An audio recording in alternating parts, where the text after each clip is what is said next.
Hello friends, welcome back to my channel. Today we are going to build an Angry Birds game with React JS. So let me show you how this game works. You can see that our bird is here. There are some pigs on the screen smiling, and there are some obstacles like wood and glass on the screen. There are some instructions on how to play the game, and the classic Angry Birds music. Okay. And we have some levels, score and shots. Each level has 3 shots, and we can drag the bird and hit the targets, and the score increases and shots decrease. If the level is cleared, a new level is created randomly out of the box. And you can also program levels yourself to manage the difficulty or randomly generate to make this game infinite. Okay, so let's hit this.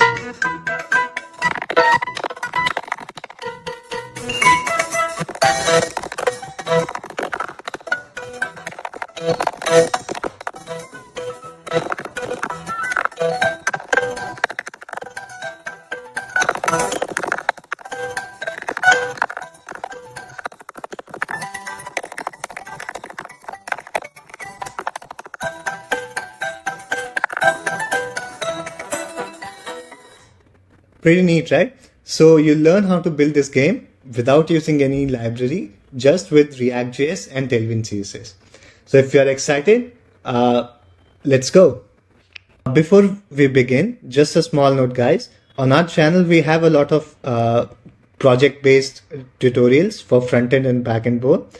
Like recently, our last game was on building an Aladdin game with React. Also, I would like to announce in this video that we have a new website called jutsupoint.com, and you'll find all the tutorials from here on this website as well, right? So you can go on the website and watch the tutorials as well, right?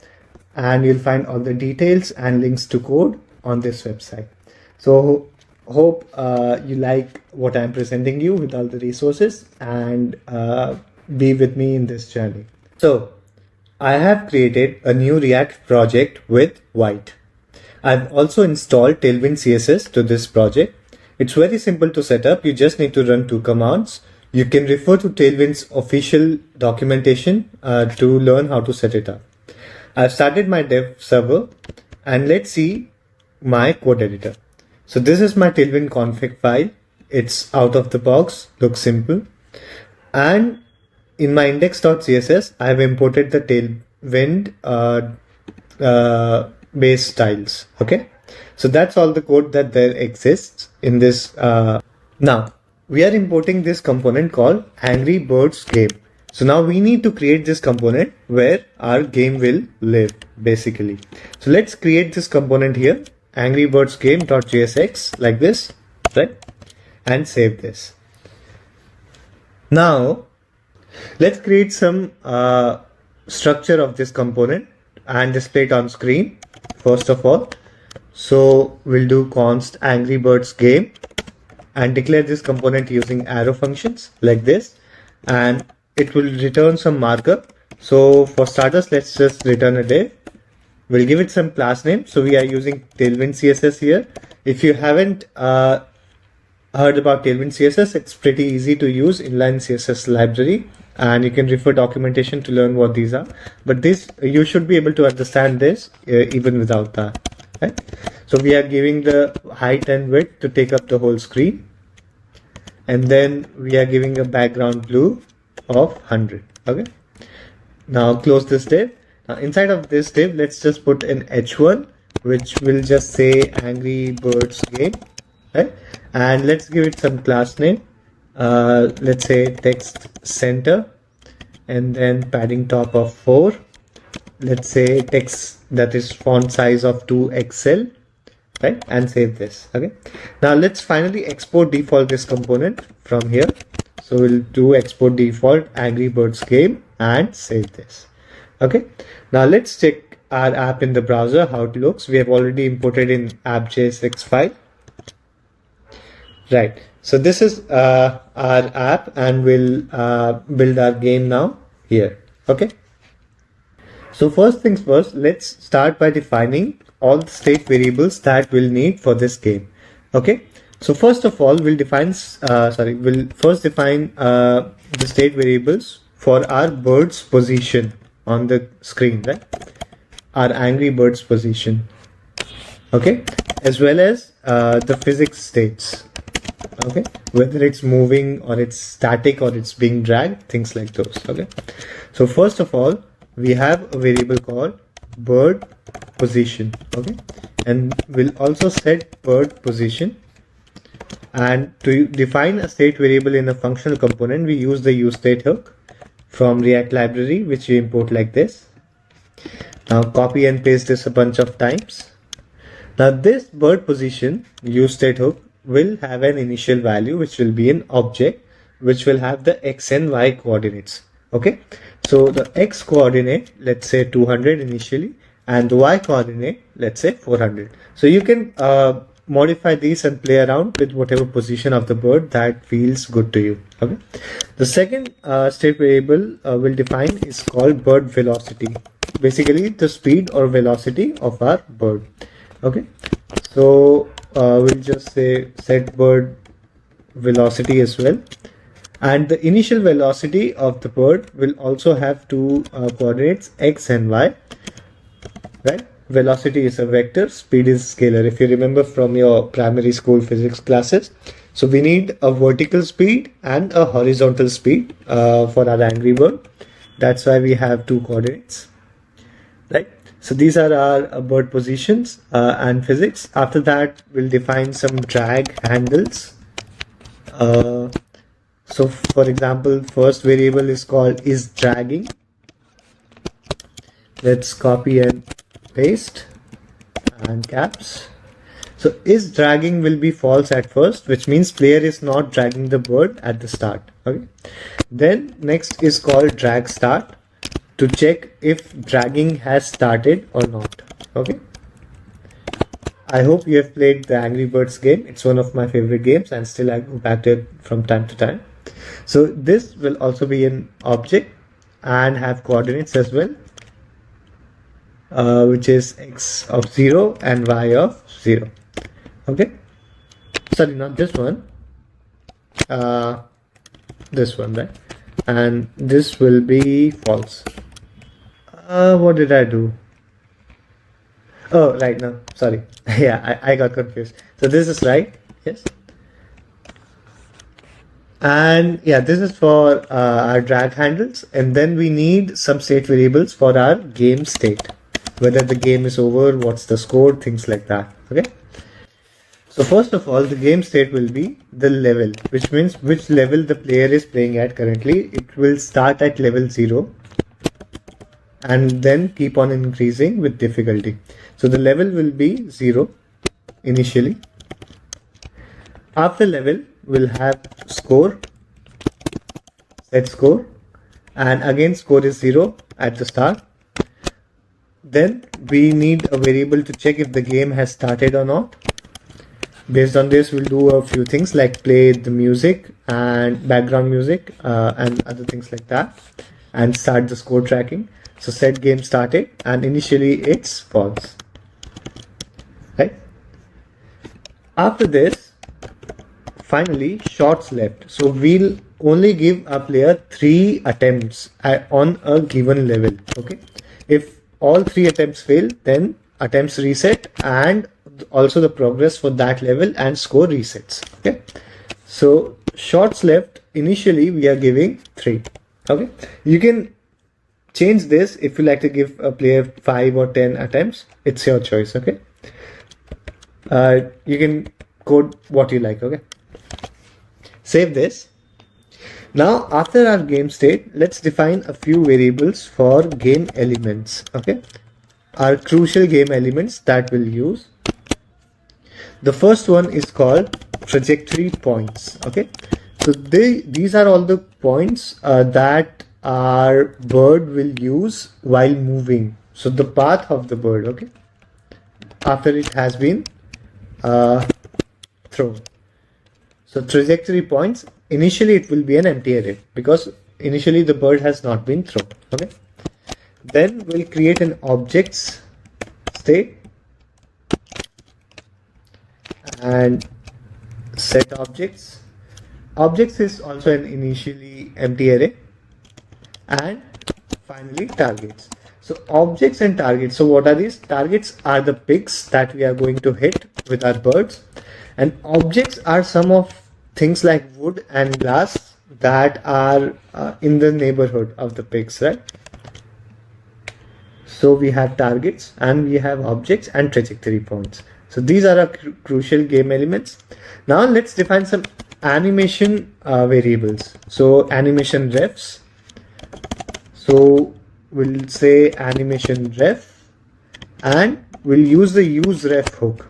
Okay, use ref hook from the React library, which is imported like this. And refs are basically used to program animations and control them programmatically. Okay, so animation refs. After this, we'll define a ref for audio. Okay, so we'll play some background playback music, which is the Angry Birds theme. So for that, we'll define a ref, and let's just copy and paste this, and we'll just call it you guessed it, audio ref, right? So animation ref and audio ref. Now audio ref will be null initially because there is no audio to play. Okay, now we have defined all our state variables. Let's try and display some of these on the screen at the start. Okay, so we created this div. Let's modify some of the styles first. So we have relative with full at screen BG blue. Let's also give it overflow hidden. So if there is any overflow, the player doesn't need to scroll. Okay, overflow hidden. Now inside of this, let's create a div for our scoreboard.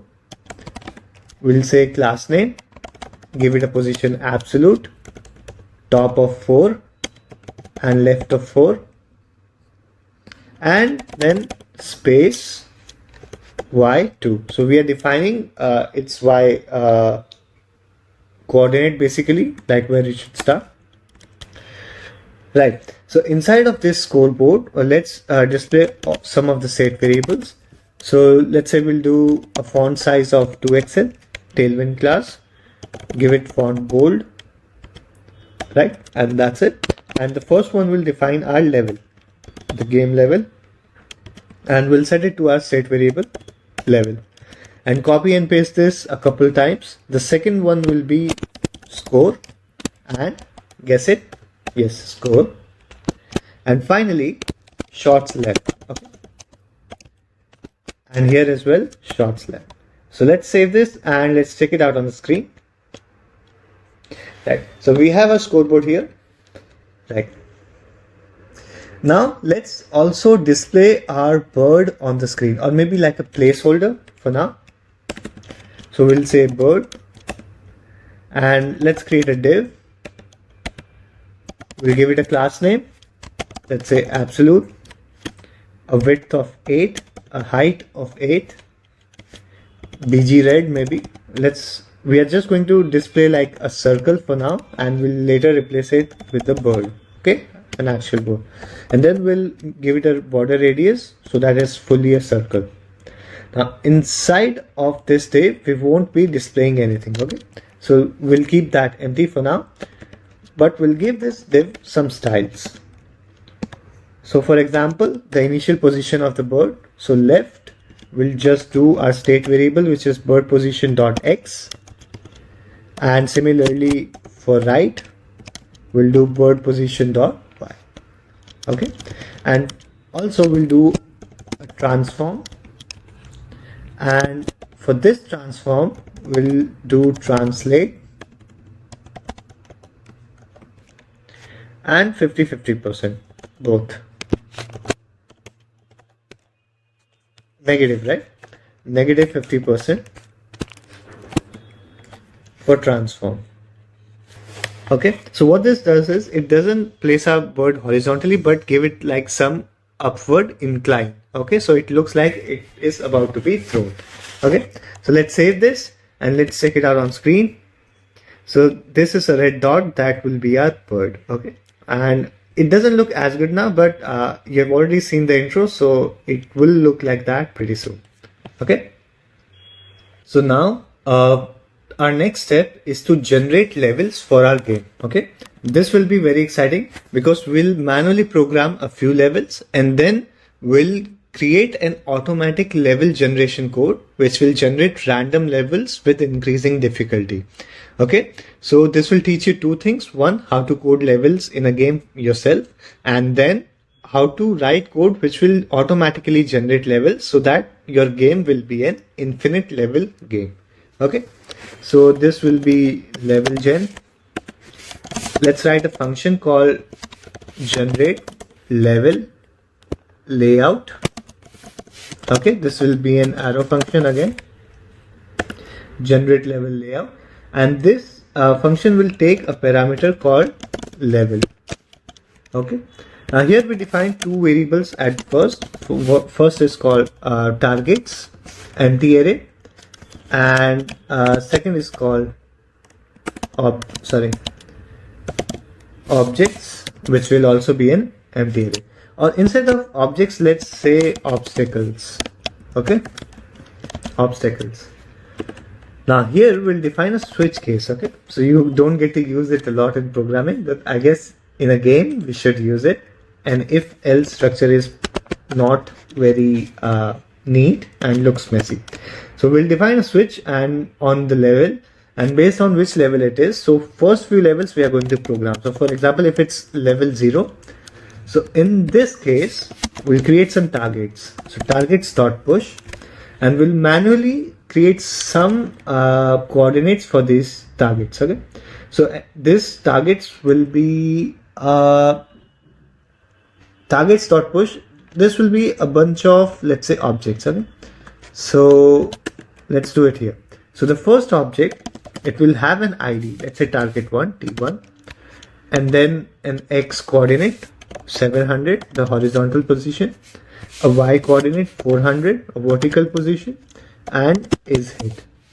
So a state to track whether this particular target has been hit by the bird or not. Okay, so initially everything will be false. Now as for these coordinates, you can make them whatever you want. Okay, so you can check on screen where these things show up and you can change them based on what you like. Okay, so this is totally up to you. You can also put a random value by generating with math.random. Okay, so let's copy and paste this a few more times. So t2 and t3. So for t2, let's give it some different coordinates. So its position is different. Let's say 800. For this one, let's say 750. And for y, let's say 400 and 300. Okay, and all are not hit at first. Okay, oh sorry, instead of dots we need commas. Okay, so targets.push is done. Next we also need to create some obstacles. Okay, so let's just copy this and paste it here and replace targets with obstacles. Right?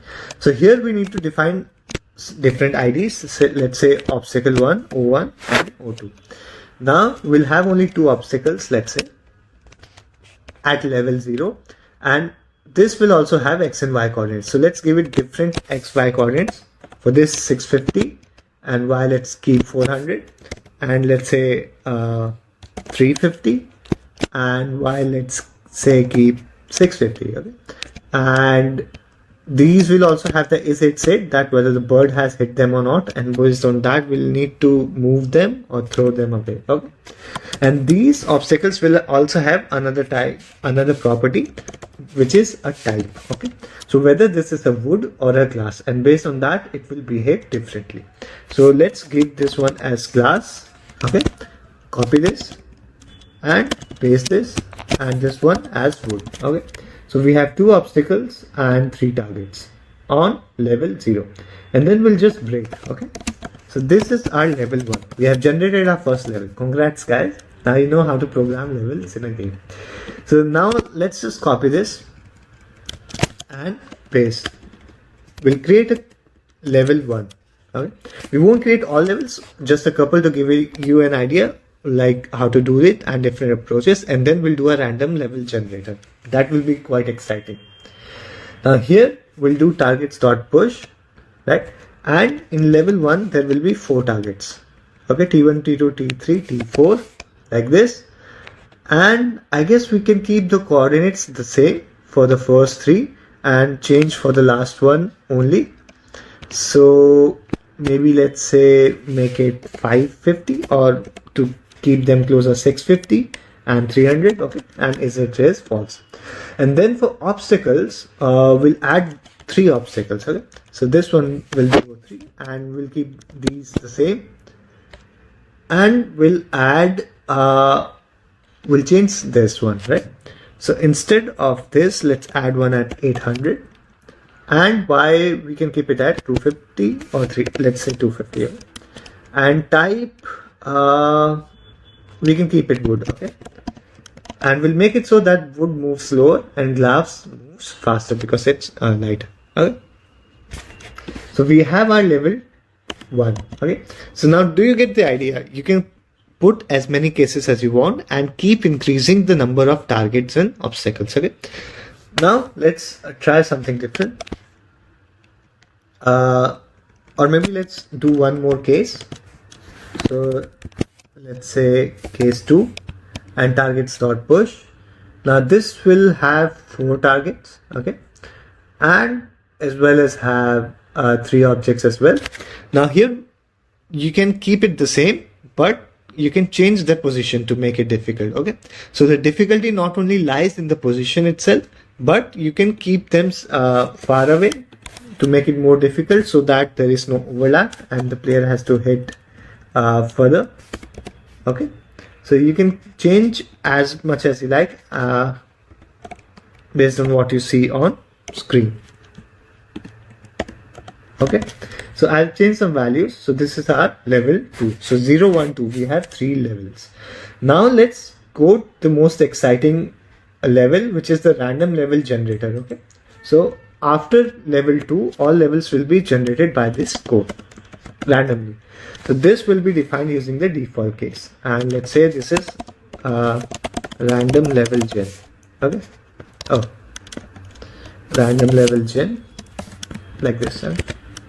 So now in this case, we'll define a variable called base count, and we'll set it to some value. Let's say 3 plus math.floor.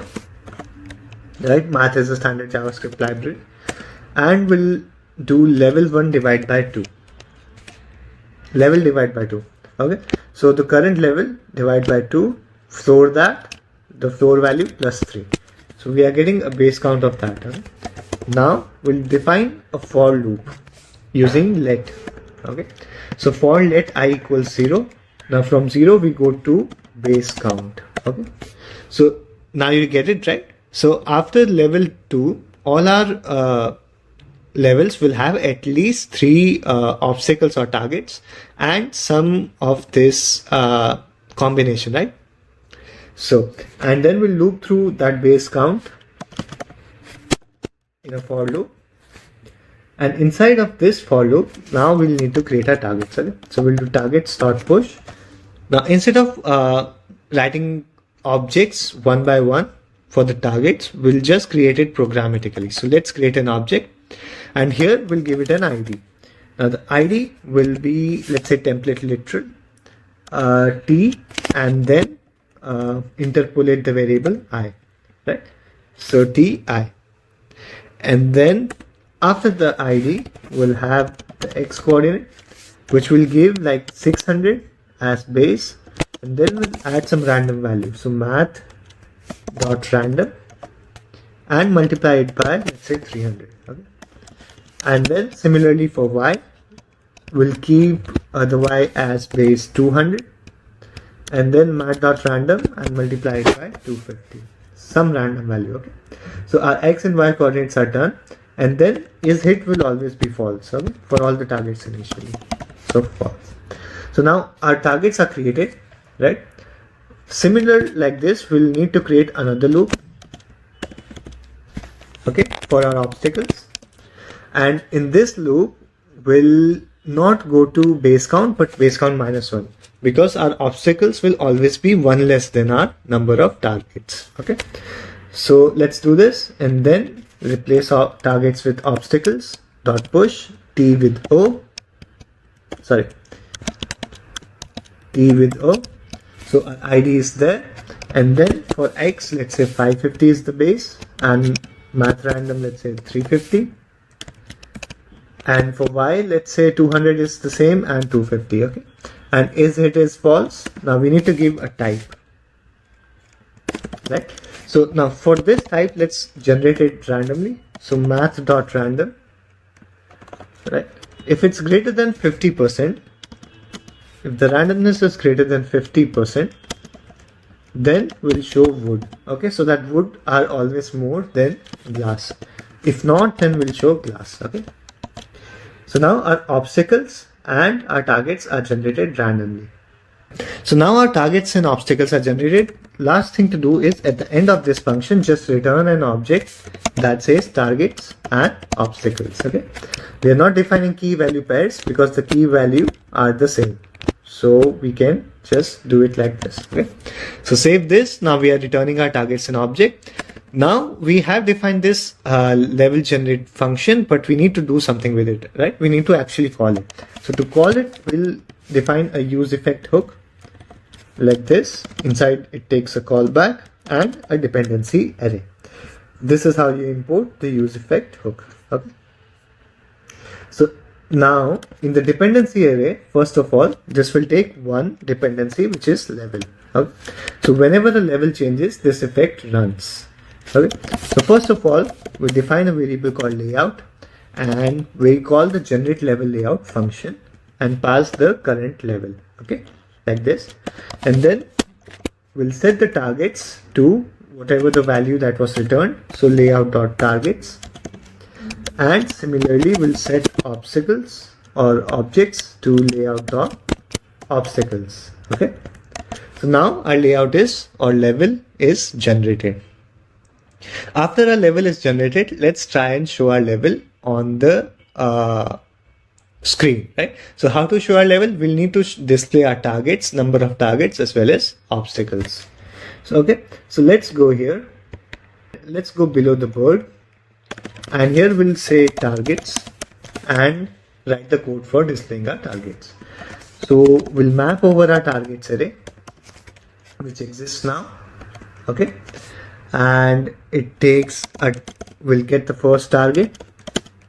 We'll get the first target and we'll return some markup. Okay, sounds good. Now inside of this markup, we'll create a div with a class name, and we need some programmatic value. So we'll do in braces and backticks. We'll give it absolute, a width of 10, height of 10, a background green, okay, let's say 500, rounded borders, so rounded full, and then the programmatic value. So we'll interpolate something here. What we need to interpolate is whether the target is hit or not, right? So target dot is hit, and based on that, if the target is hit, we'll give it some opacity, which means we'll fade it, okay? We'll make it dull. So we'll give it a 50% opacity if it's hit. If it's not hit, then we'll not do anything, okay? Like this. So this is our div. After that, let's give it some style. In the style, we'll define a left, which will nothing be but the target X coordinate. Similarly, we'll define a right, which will be target.y. Right? Sorry, not right, but maybe top, right? The horizontal and vertical position in this case. And then we'll define a transform, and this will be basically the same as the bird. So let's just copy and paste that like this, and then close the div like this. What's the error? Absolute this and this, and then the styles. Okay, we are missing a key. Okay, we need to add a key. We'll do that shortly, or let's just do it now. Okay, and since we don't need to display anything in this div, we can make it a self-closing tag, or this is fine as well. Okay, now at first in this div, we can add a key, and it could be target.id. Okay. So save this, and this should be our target. So let's save it and let's see if we have anything on screen. Right. So these are our targets on the screen. Now the next thing we need to display are the obstacles. So let's just copy this code and paste it here. And now let's say obstacles, or maybe for brevity objects, and replace targets with objects, target with object, and then object everywhere. Okay. Now, does it need to be something different? Yes, it does. So we need to change the width to 12, height to 12. Okay. Now, the BG green, this won't be green. So based on whether it's wood or glass, we need to change its background color. Right. So here, let's define interpolation, and based on object.type, right, we'll do some backgrounds. So we'll do BG if type equals to wood, right? In this case, we'll make it BG yellow 800, so which will give us a bit of brown like color. If not, then we'll show glass color, which will be like bluish. Okay, right? And the glass, let's also make it a bit have some opacity. So BG opacity of 50 and save. Right? And let's remove this BG and save this. And these will not be round, so these will be squares. So remove this as well. And it doesn't matter if you hit target or not, it will just move. So you can remove this opacity from here, like this. Okay, and then save this.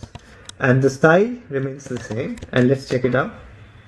So these are our objects or obstacles. This one is glass and this one is in wood. Okay, so we have displayed our targets and our objects as well as our bird and score on the screen. Now the next thing to do for us would be to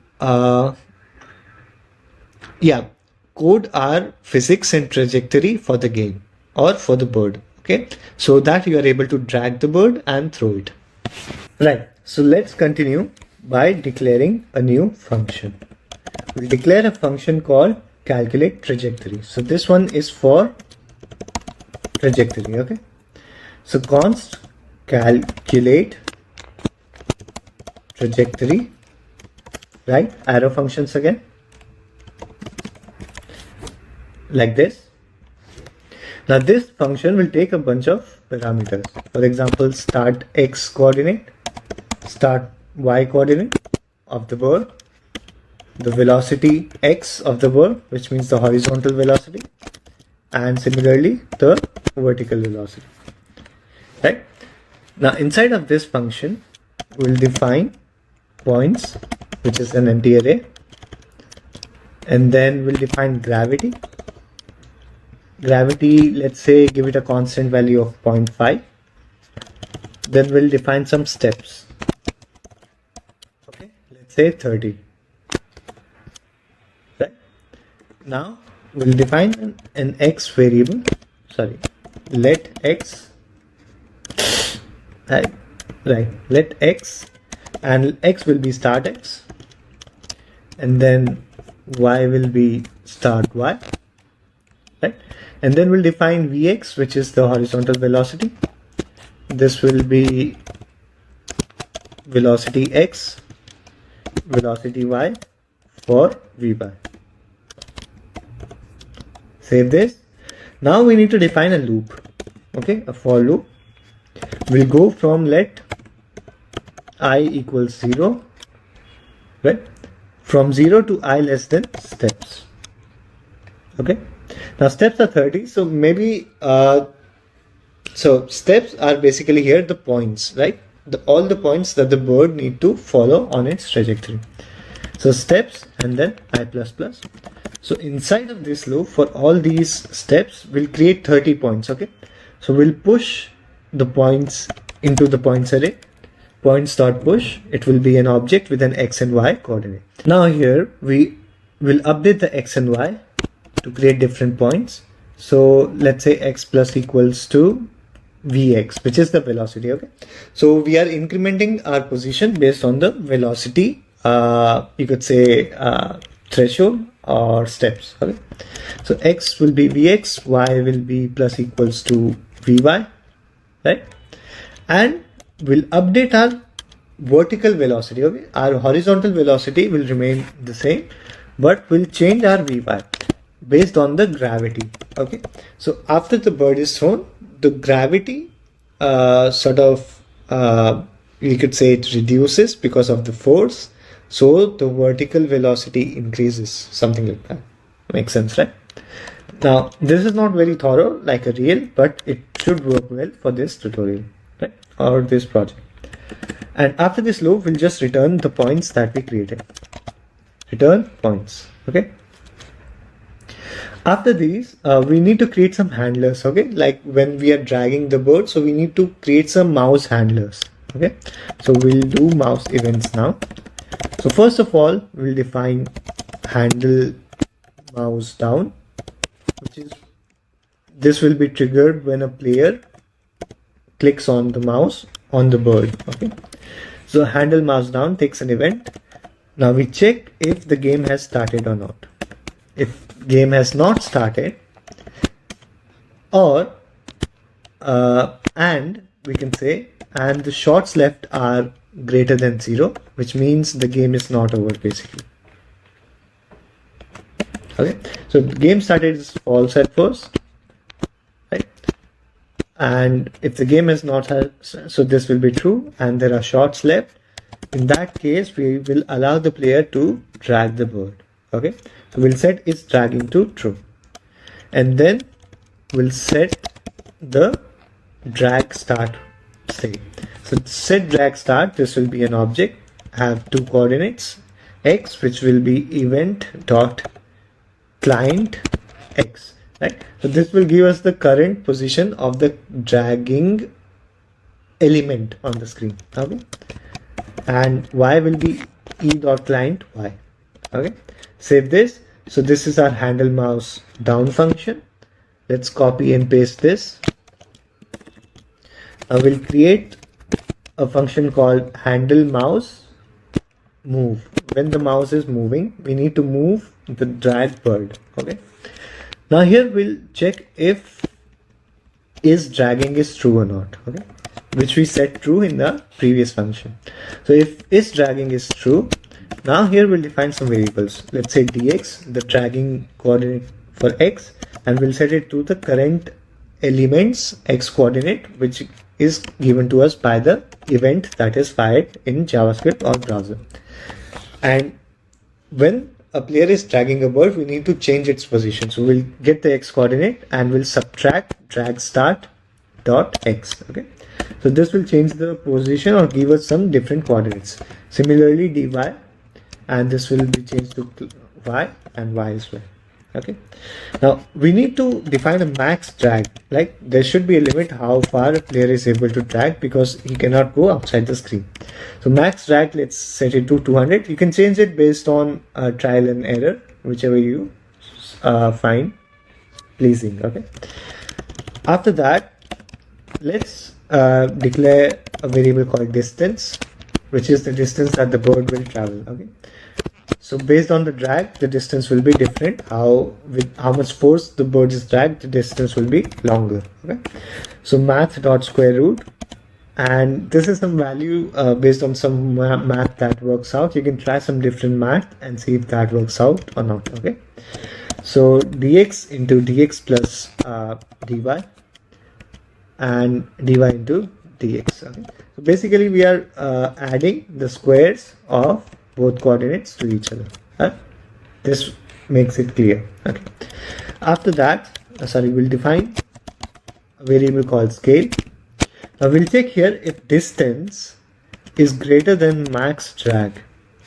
Okay, in that case, scale will be max drag divided by distance. Okay, if not, it's 1. right? After this, we'll define a variable called, sorry, we already have this. So we'll define a variable called new x coordinate, and this new x will be 200 plus the dx that we calculated into scale. Okay. So scale is probably has to do something with the vertical position and yeah, something to do with vertical position and scaling the bird to show it larger based on distance. Okay? And then we'll do new y, and this will be 400 plus, let's say, dy into scale. Okay, so these are our new coordinates. Now we need to update the bird position, so we'll do set bird position. It will be again coordinates, x will be new x and y will be new y. Okay, so that's it, that's a new bird position. After that, we need to calculate and show the trajectory as well. So for this, we'll define velocity x, right? Velocity x will be a negative value, and this will be based on our new x position minus 200, let's say, and multiply it by 0.2. Okay, so you can play with these values and see if the velocity comes out to be different and it works for you or not. So these will work, right? And velocity y as well, let's say 400 for y, and this remains the same. And then now we need to create our trajectory points. Okay, trajectory points. Now trajectory points will call the calculate trajectory function, and new x, new y, and velocity x, velocity y. Okay, so this is the function that we just defined. It takes 4 parameters and returns new trajectory points. Okay, now we'll update our state variable with these trajectory points. So set trajectory points with points. Okay, so this is done, and let's remove these. Sorry, trajectory points, right. So now our trajectory points are calculated and handle mouse down is done. Our final function we need to define is called handle mouse up when the player leaves the mouse, because in this case now the bird needs to be released after the player leaves the mouse. So we'll declare handle mouse up. We'll check if the player has been dragging the bird. Right. If it's true, we'll define dx. So do we have it like this? Right. Dx and dy. Now here, instead of the event, we'll do it based on the bird's position. Okay, so bird position dot x minus, let's say, 200, and similarly bird position dot y and minus 400. Okay, after we have done dx dy, we'll set a new bird velocity, which is again xy coordinates, and this will be, let's say, minus dx, okay, into, let's say, 0.2, and for our y, let's say dy and 0.2. So we have created a new bird velocity, and we'll set our is dragging to false then, because the player has released the mouse. We'll set game started to true. So when the player first releases the bird, the game starts then. Until then, not. Okay. So game started, and then we'll update the set shots left, and we'll get the previous shots, and we'll decrement 1 from it. Okay, so decrement the number of shots, and after that we'll update our trajectory points. So we'll set trajectory points to empty because the bird has already moved on the trajectory after being released. Okay, and this doesn't need an event because we are not doing anything with that. So let's save this. All our event handler functions are defined. Now let's just hook this up quickly to our screen. So on this div, right, we'll add on mouse move, which will be handle mouse move, and then on mouse down, handle mouse down, sorry, and then on mouse up, handle mouse up. Okay, save this. Now we need to create a trajectory preview, right? We need to visually show to our player. If you have played Angry Birds, when you drag, you see something like a path or an estimated path, right? So we need to show that here. So above our bird here, we'll create our trajectory and show it here. So based on some state variables, we'll check if it's dragging is true and there are trajectory points. Then we'll map over the points. We'll get each point and its index, right? And then based on it, we'll return some markup. So it will be a div, right? Each div will have a key and we'll just pass index for this. After this, we'll give it a class name. Let's say absolute, a width of 1, height of 1, a BG gray so that it's not too prominent, of 400, and rounded full for rounded borders. Okay, and then we'll give it some style. The style will have the left, which will be the point.x, and the top, which will be the point.y, and finally opacity, which will be, let's say, 1 minus. So we need to gradually fade the trajectory, right? We need to show that the trajectory fades as it goes farther to make the game a bit difficult. Okay, so based on the trajectory points dot length and the current index, we'll set the opacity, and that's our div. Let's make it self-closing and save it.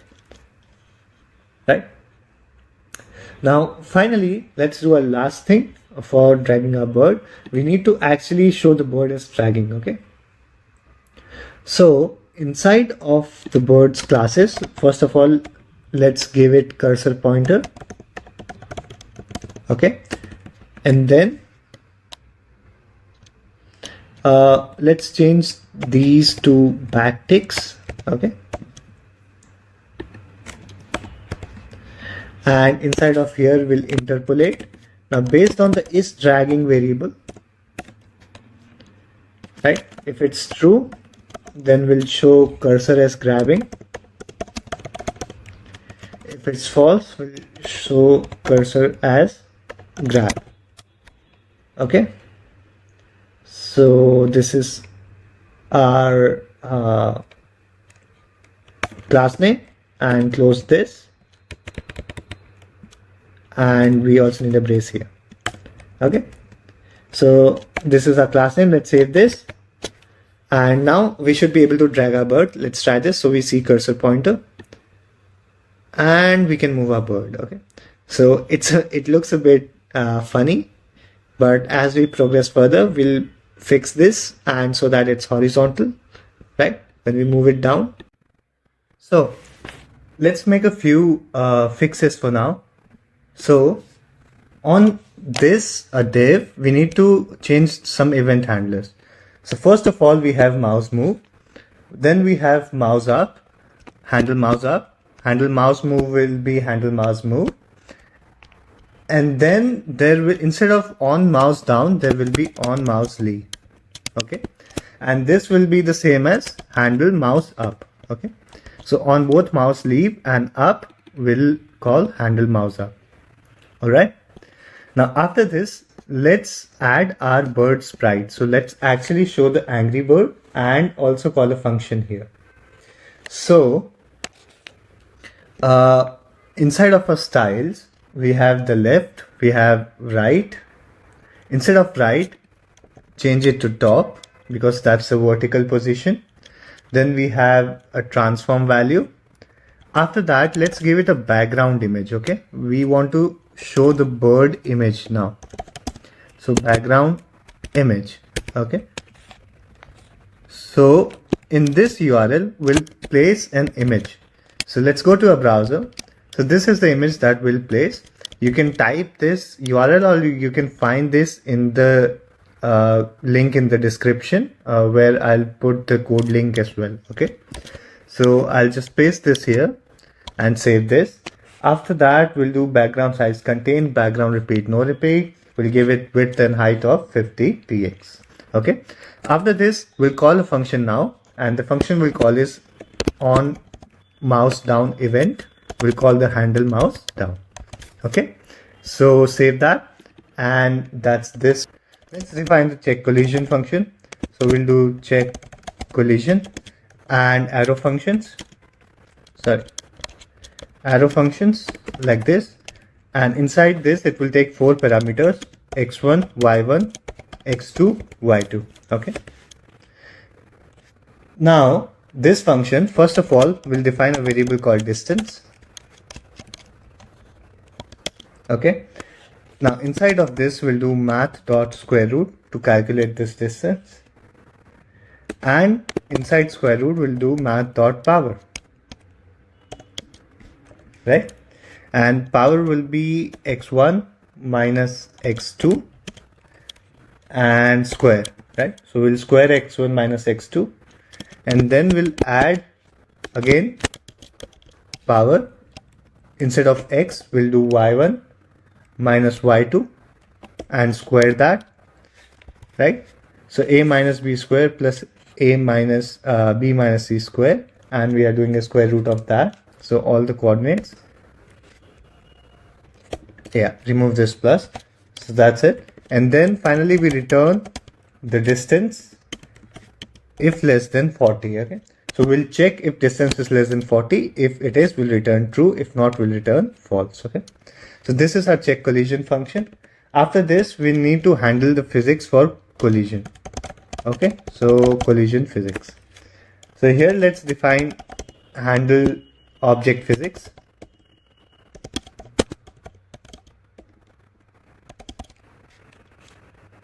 Okay. So this will take object, then the bird X position, the bird Y position, right? Now inside of this we'll check if the object is not hit. Okay. So if object dot is hit is false, then we'll do something, and what we'll do is check for collisions, new collisions. Okay. So to check for new collisions, we'll define a dx variable, which will be nothing but object.x minus bird.x, right? And copy paste it, then dy, which will be object.y minus bird position.y. Okay, then okay, now we calculate a distance variable here as well, and we'll do math dot square root dx multiply by dx plus dy, okay, into dy. So basically we are squaring the variables and adding them. Okay, so this is the distance. Now we check if distance is less than 40. Okay, in this case the object is hit. Okay, if the distance is less than 40, we count it as a collision. So now we need to calculate the physics response. So first we define force variable, and we'll do if object dot type based on whether it's wood or glass. So if object dot type equals to glass, right? In this case we'll do 2, the force will be 2. If not, then 1. So wood will have lesser force on it and glass will have more force on it. Okay, so after this we'll return something which is an object. First of all, the current object, okay, and then if it's hit or not. So if it's hit, in this case it's true, and then its velocity, we'll create velocity for this now. So velocity will be based on the dx divided by distance, right? And then we'll multiply it by 10 and also multiply it by force of the object. Okay, now copy paste this and then velocity y, which will again, you guessed it, dy divided by distance into 10 into force, and let's also subtract 5 from it to make it different a bit, right? So save this. So now we are returning a new object which is a hit and giving it some velocity. Now if the object is let's say not hit, okay, if the object is not hit, then we'll check for a different condition.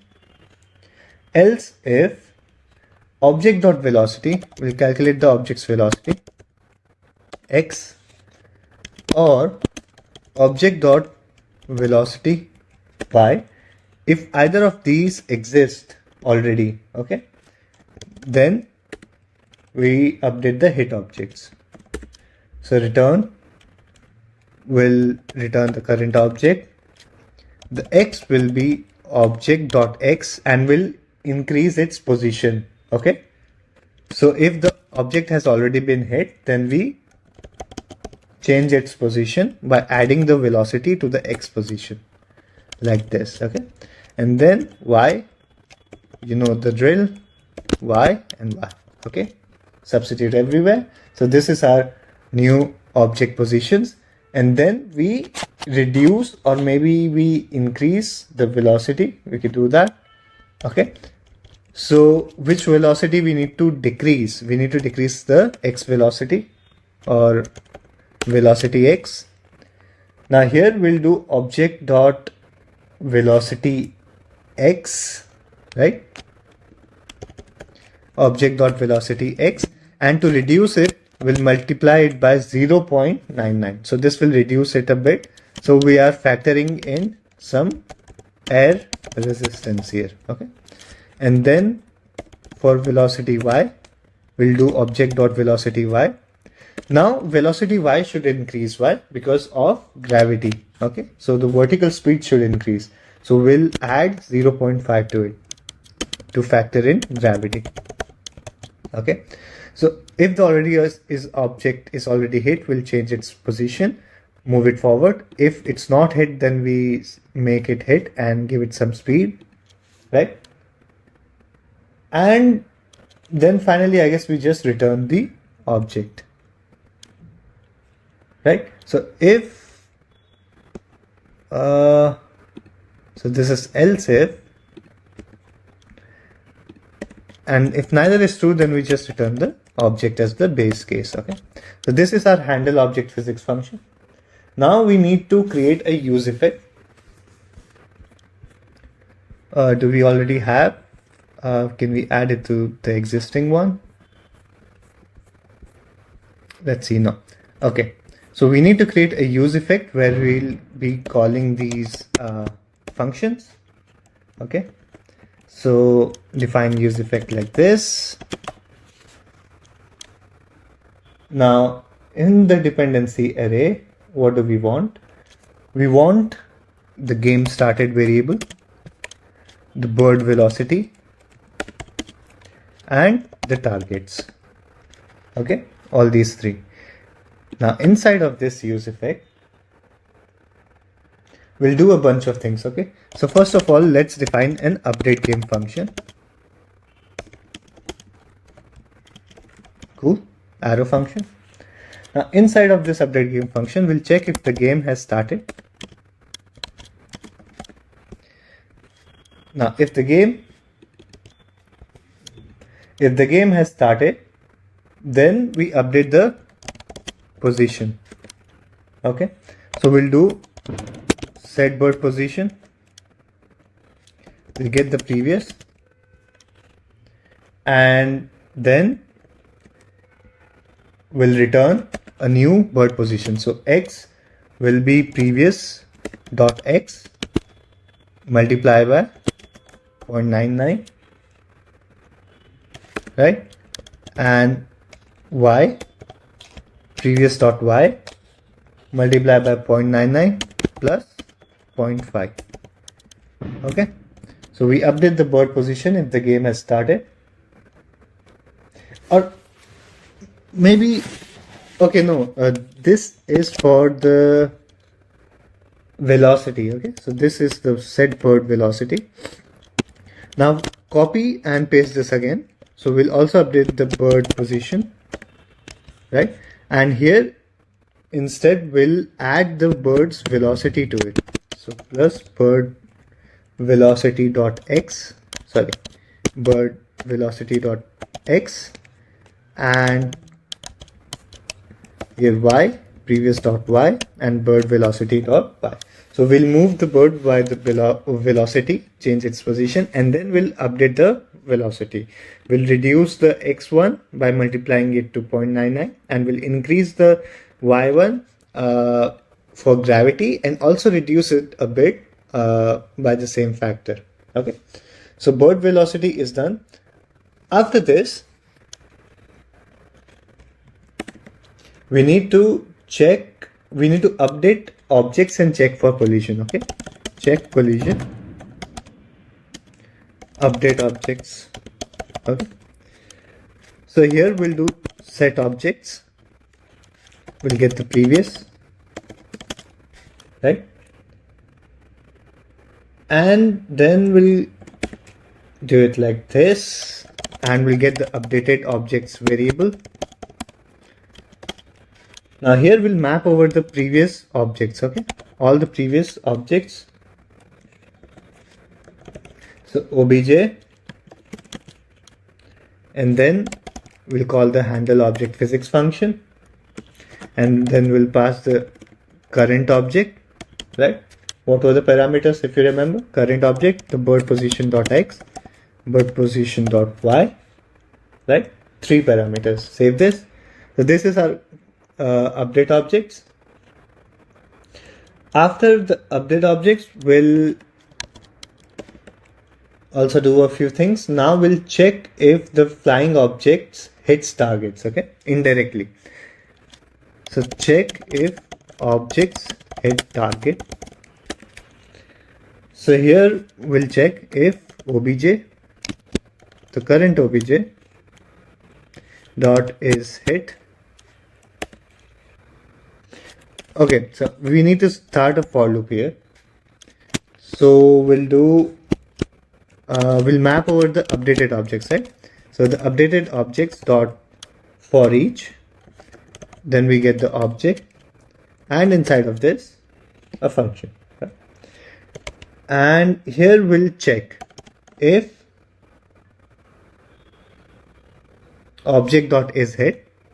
So if obj dot is hit, and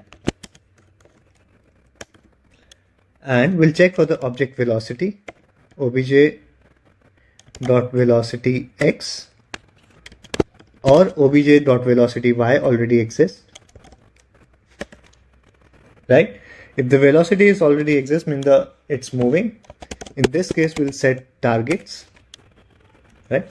We'll get the previous targets.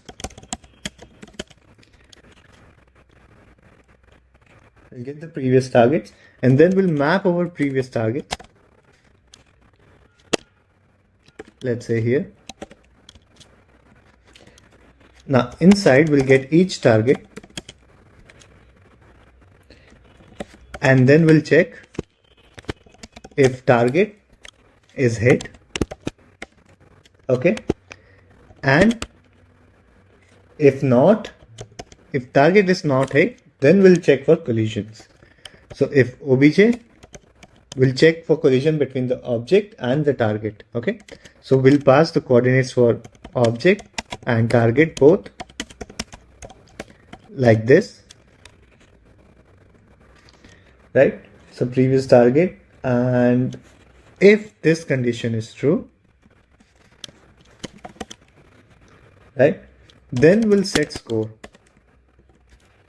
We'll get the current score and we'll increment it by 100, which means their target has been hit by a bird either directly or through an object.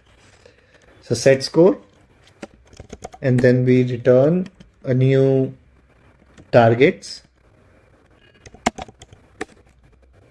okay, and we set is hit to true. So the target that has been hit, we set the is hit value to true, okay. And one more parenthesis here, dot here, save this, and that's done, right? So after we have done this, then we need to return our updated objects from this function so that it's set in the objects. Okay, so after this we return updated objects here. So now our objects have been updated, right? So let's, for sanity's sake, let's just close this. Now next thing, after checking the collisions and updating the objects, now we need to check if the bird directly hits the targets, right? If bird hits targets directly, right? So here we'll do set targets, we'll get the previous one, okay, and then inside this we'll map over the previous one, we'll get the current target, right? Now inside of this we'll check if target is hit. If it's not hit, then we'll check for collision again, but this time we'll check for collision between the bird and the target, not the object and the target, but the bird and the target. Okay? So we'll pass their coordinates instead, okay, like this. So now if this condition is true, what do we need to do? We need to update the score again, and we get the S and do S plus 100, right? And then we return the new target. So target and update the is hit to true, right? So we have set the target, and after we have set the target, we need to return target. So we are mapping over this, so let's return target like this. So now our targets are set as well, and here our updated objects were set as well. Okay, so our targets are set. After the targets are set, now we need to check if the bird is outside of the area, right? Check if bird out. So we'll define a const out of bounds variable, and this will be bird position dot y if it's greater than 600. What's our value here?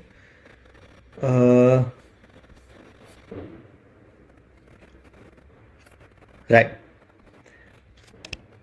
We'll define if bird position dot greater than 600 or bird position dot x is greater than 1000 or bird position dot x is less than 0. If yes, then it's out of bounds. Okay, so now we check if the bird is out of bounds, then we do a few things. Okay, so if there are shots left sorry, we'll check if there are shots left. So if shots left is 0, that means no shots left, and targets dot every, which means we are checking that every target has been hit or not. So if there are no shots left and every target is hit, or maybe not hit, every target is not hit, in this case the level has been failed. Okay, so now we need to write some code for this, like deducting the points. So we'll give target some unit points, so const unit targets, or maybe unhit targets, right? So we'll define unhit targets. How many unhit targets?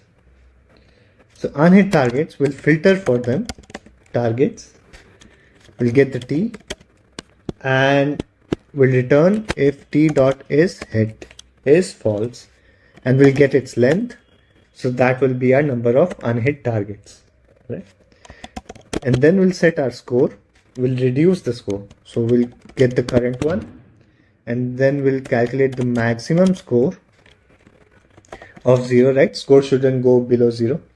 A maximum score of 0, or s minus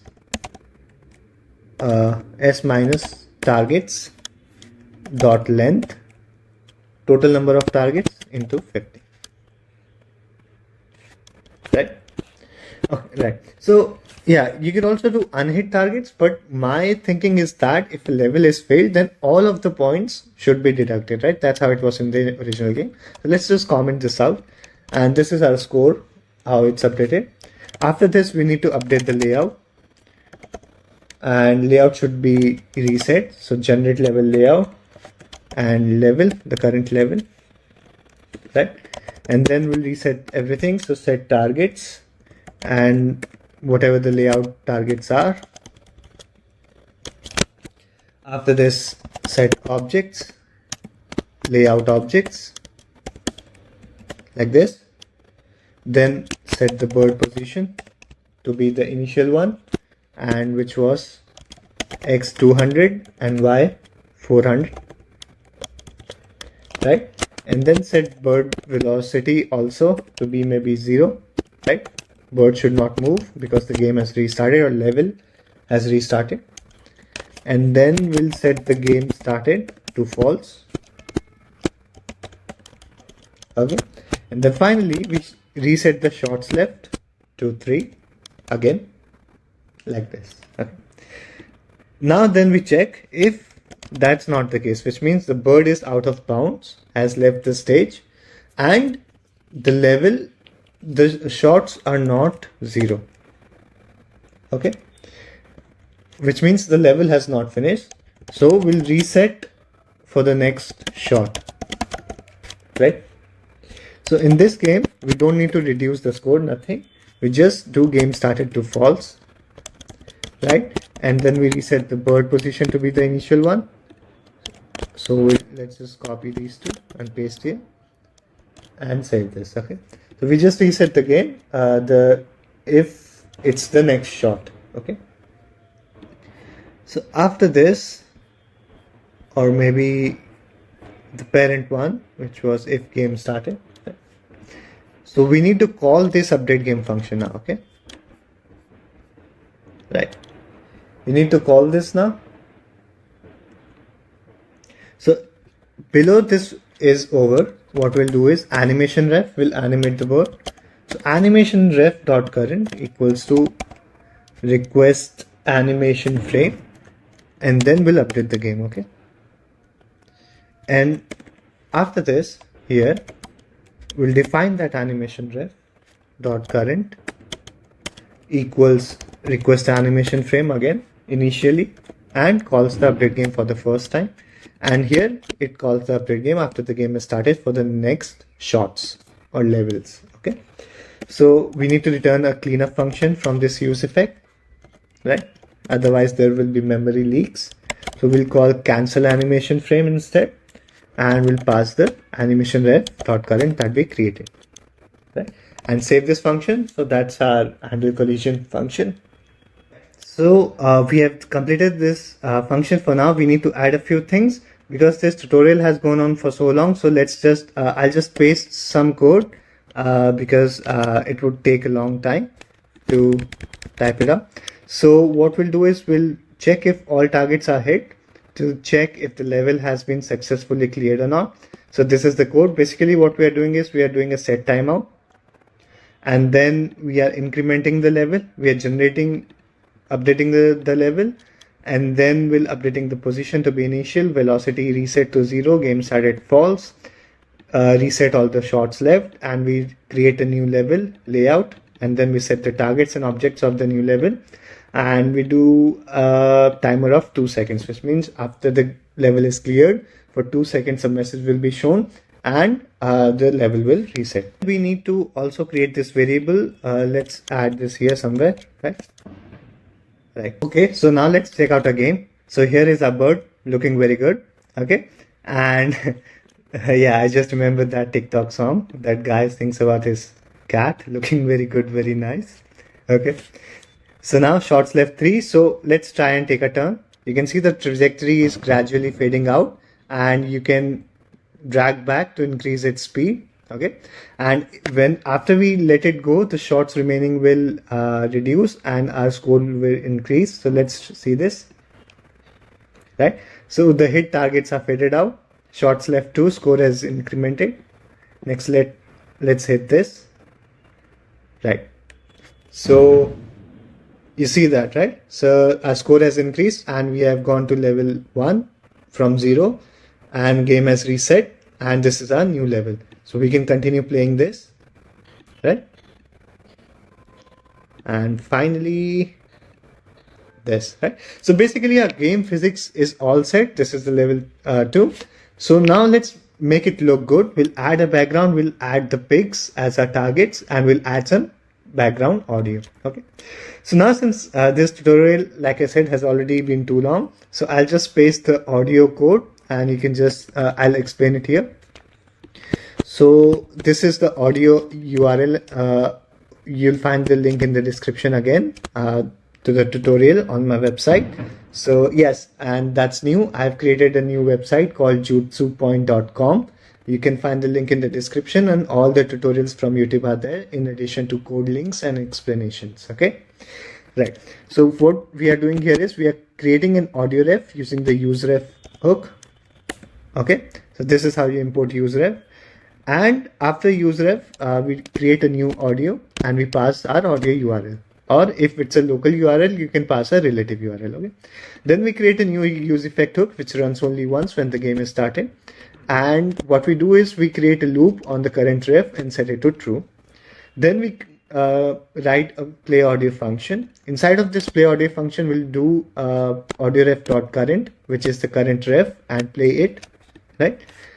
And then we'll define some error handling, which is necessary because this is a side effect and you need to handle it. Then we need to create an event listener, right? Whenever there is the first click of the game, only then the audio should start, because that means the player has started playing. Okay, so play audio once it's through when the click is there. Okay, then we need to return a cleanup function inside of this cleanup function to avoid memory leaks, obviously. And what we do is we pause the audio that's playing and we remove the event listener, which is the click, and which should play the audio on click. So we remove that event listener and we pause the playing audio. So let's save this. Now after this, let's update our targets as piggies images and our background image. Background image on our parent div, I'll paste the style, right? This is the URL. You'll find the URL in the code on the website. Okay. So we are adding a background image, setting the size to cover and position to center. Okay. Save this. Now we need to update our pigs here. Right. So I'll update this style here like this and save. The next thing is we can add some gaming instructions, okay, that are shown to the player. So let's put the instructions here. And this is nothing. This checks where if the game has not started, the instructions are only shown when the game is not started and the player is not dragging, and shots left are greater than 0. Okay. So at the start of the game, we are showing the instructions. These are some styles. We'll show the current level. Okay. We'll say instruct the player to drag the bird to launch, hit all targets to advance to next levels. If the level is currently 0, then we'll also show a few tips. Okay. Because the player hasn't yet played the game. But if the level is not 0, then we won't show this because the player knows what the game is about. Okay. So just that. Use wood and glass objects to hit multiple targets. Wood blocks are slower, glass shatters easily and flies. And then finally, let's add the level complete message. Okay, so whenever a level is completed, we'll show a modal that says level completed and moving on to next level. So this is the level complete message. Again, we check that all the targets.every anti is hit. So when all the targets are hit, this message will be shown. This message is nothing but level complete and moving to level, which is level +1. That is the next level. Okay, so let's save this. And finally, let's check out our final game in the browser. Okay, so let's check out our game. I'll drag the bird. Right. So all targets were hit, so level is complete, and you can see the instructions here. Now the audio is playing, is just that I've muted my browser. Let me unmute.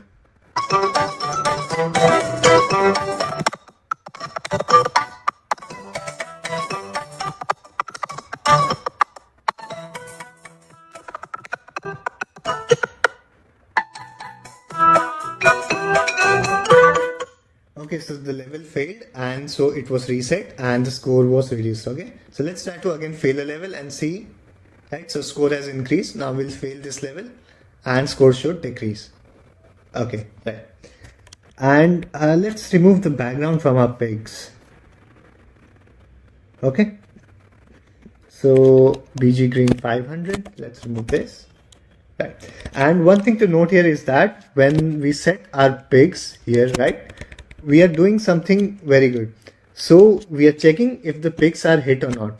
So if the pics are hit, we showed two different images. Okay, when they are not hit, they are smiling, and after they are hit, we'll change it to like this. Okay, so these are two different images. One is this one and one is this one, and we show them based on if the target is hit or not. Okay, so pretty neat, right? And let me unmute again and play a